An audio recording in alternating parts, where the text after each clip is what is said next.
Assalomu alaykum qadrdonlar. Mana navbatdagi mashinamizni xudo xolasa chexolchi akamiz poliklarini akkuratniy holatda o'zlari tikib qilib berishdi. Endi bularda usta akamiz bularga nima foydasi bor polik tiqilish?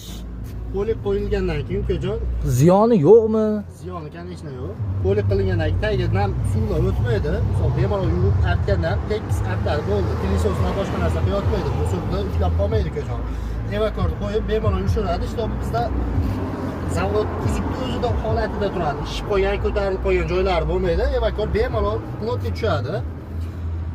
Keyin afzallik tomonlari ukajon ko'ryapsiz, samolyot urilmaydi. Har bitta choklari o'zini tekis o'ynab, qilqillab o'ynab ketmagan. Endi bu polikni o'zingiz chiroyli qilib, gul-gulga qo'yib tikkaningizdan keyin bunaqa minus tarafi chiqmaydi-da, shunaqa. Конечно ukajon. Endi shunaqalar uchun kimga kerak bo'ladigan bo'lsa, pastdagi nomerlarga aloqaga chiqursin aka. Aloqaga chiqib bemalol zakazga yozdirishlari mumkin.